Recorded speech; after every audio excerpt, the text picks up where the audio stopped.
We have studied or we have just discussed about the basic principle of Raman spectroscopy. We have studied that it is a scattering phenomenon. We know that in a radial scattering, quantum scattering it occurs, but Raman effect occurs in 1 in millions. 1 in millions. So that means it is much rare phenomena. That is the Raman scattering.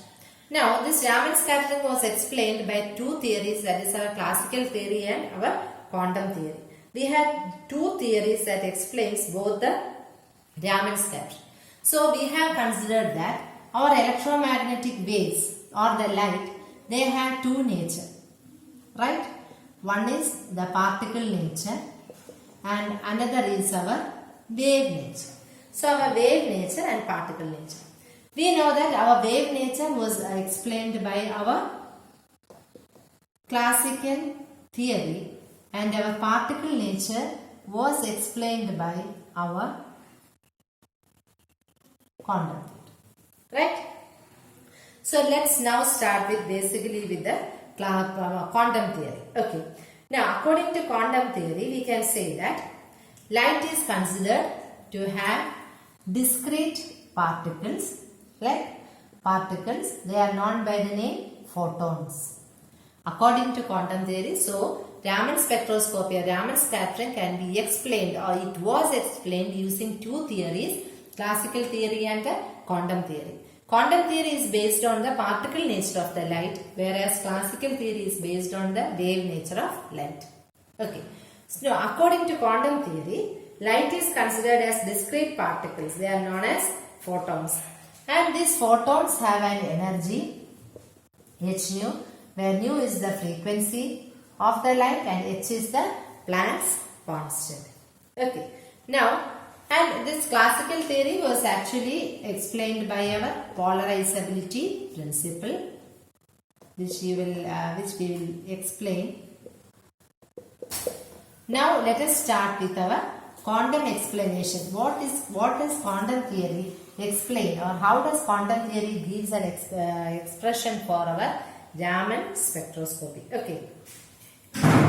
Now let us consider. Let's have a molecule, say AB. Okay. Let's have a molecule. We are having a molecule AB. Now let's consider that this molecule. So whenever light falls on this molecule, what will happen? Whenever light falls on this particle, what will happen? The molecule will start interacting with this radiation, right? And it may happen that some amount of energy may be transferred from this wave to this particle, or some amount of energy may be transferred from this particle to this wave.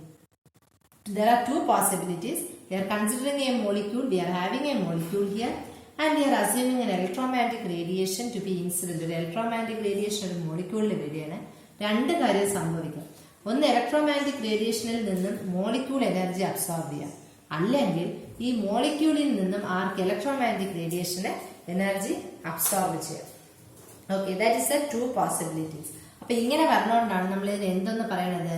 This is known as an inelastic collision process. Okay, this is known as an inelastic collision process. Now,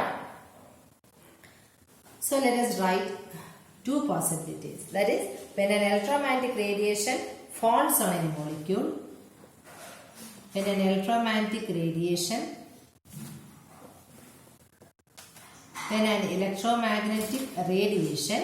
falls on a molecule, see, preferably the molecule is at rest. Preferably the molecule is rest. What will happen? The energy of the electromagnetic radiation,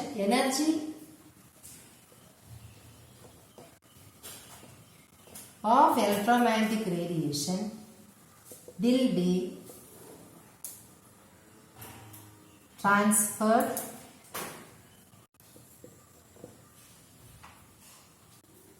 to the molecule. Okay. For example, ഒരു example പറയാം. നമ്മൾ we are having a box, ഒരു container അവിടെ ഇരിക്കുകയാണ്, റെസ്റ്റിൽ ഇരിക്കുകയാണ് container. നമ്മൾ എന്ത് ചെയ്യും? ഒരു ബോളോ എന്തെങ്കിലും ഒരു സാധനം വെച്ച് ആ കണ്ടെയ്നറിലോട്ടൊന്ന് പതുക്കെ എറിയും, റെസ്റ്റിൽ ഇരിക്കുന്ന. അപ്പൊ എറിഞ്ഞു കഴിയുമ്പോൾ എന്ത് പറ്റും? ഒരു ബോൾ എടുത്തൊരു കണ്ടെയ്നറിൽ എറിഞ്ഞു കഴിയുമ്പോൾ റെസ്റ്റിലിരിക്കുന്ന കണ്ടെയ്നർ ആണെങ്കിൽ ഈ കണ്ടെയ്നർ എന്ത് ചെയ്യാൻ തുടങ്ങും? വൈബ്രേറ്റ് ചെയ്യാൻ തുടങ്ങും. അപ്പൊ വൈബ്രേറ്റ് ചെയ്യാനാണെങ്കിൽ അതിന് എവിടെ നിന്നാണ് എനർജി കിട്ടിയത്? എനർജി എവിടെ നിന്ന് കിട്ടി? നമ്മൾ എറിഞ്ഞ ബോളിൽ നിന്നാണ് അതിന് എനർജി കിട്ടിയത്. അതാണ് ഇവിടെ ഒരു എക്സാമ്പിൾ ആയിട്ട് പറഞ്ഞത്. So that means the energy of the, അപ്പൊ അതുപോലെ തന്നെ we are assuming a molecule is at, ഒരു മോളിക്യൂൾ റെസ്റ്റിൽ ഇരിക്കുമ്പോൾ ഒരു ഇലക്ട്രോമാഗ്നറ്റിക് റേഡിയേഷൻ അത് ഇൻസിഡന്റ് ആകുമ്പോൾ എന്ത് പറ്റും? ഈ മോളിക്യൂൾ വൈബ്രേറ്റ് ചെയ്യാൻ തുടങ്ങും. അപ്പൊ അതിന് എവിടെ നിന്നാണ് എനർജി കിട്ടിയത്? ഇലക്ട്രോമാഗ്നറ്റിക് വേവിൽ നിന്നാണ് കിട്ടിയത്. That is energy of the electromagnetic radiation will be transfer to the molecule. ഇനി വേറൊരു കാര്യം നമ്മൾ പറയുകയാണ്, നമ്മുടെ ഇലക്ട്രോമാഗ്നറ്റിക് വേവ് പാസ് ചെയ്യണത് ഓൾറെഡി വൈബ്രേറ്റ് ചെയ്തുകൊണ്ടിരിക്കുന്ന ഒരു മോളിക്യൂളിനാണ്. ഓൾറെഡി വൈബ്രേറ്റ് ചെയ്തുകൊണ്ടിരിക്കുന്ന മോളിക്യൂളിന്, അതായത് അനങ്ങിക്കൊണ്ടിരിക്കുന്നതിൽ നിന്നാണ് നമ്മളൊരു ബോൾ എറിഞ്ഞാൽ എന്ത് പറ്റും? ഈ ബോൾ ഇരട്ടി ഫോഴ്സിന് പുറത്തു പോകും. അപ്പൊ പിന്നെ അപ്പോഴേ നമ്മൾ എന്താണ് പറയണത്? ദ ഔട്ട് ഗോയിങ് മോളിക്യൂളില്, so the outgoing photon will have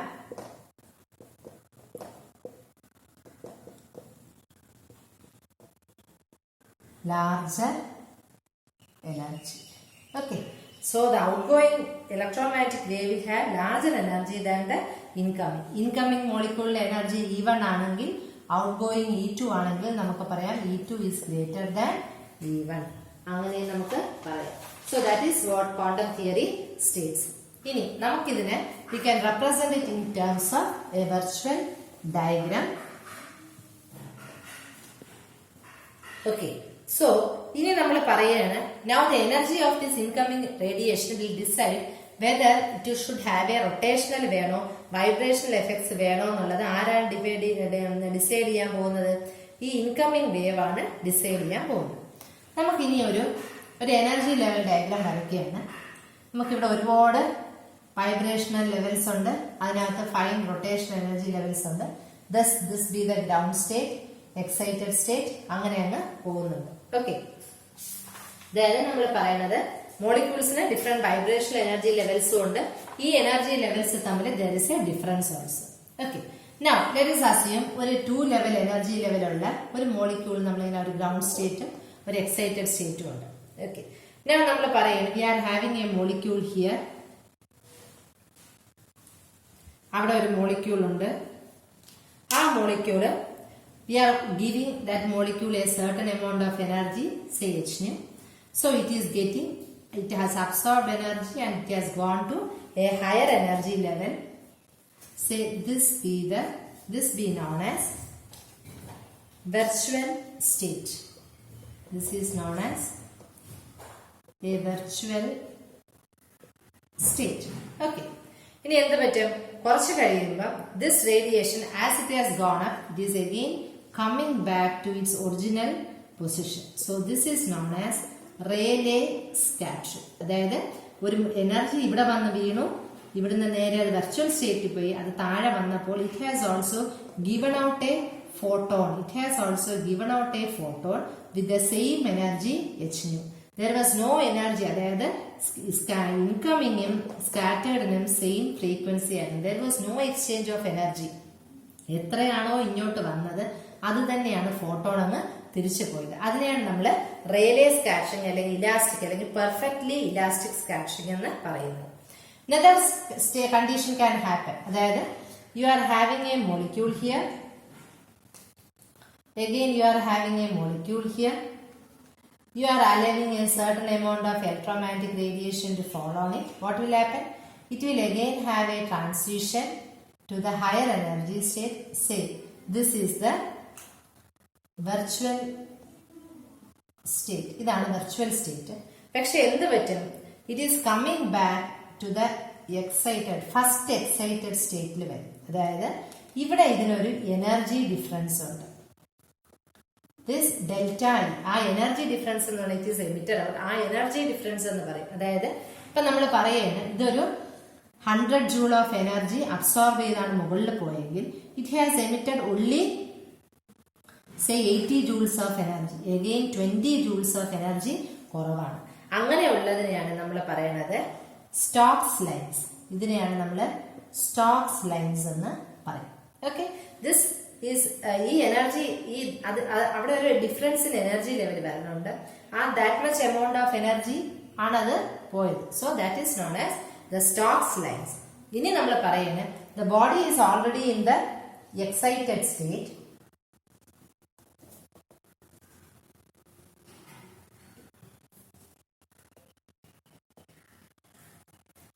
Here there is a molecule. Molecule is already in the excited state. There you are going to give a certain amount of energy.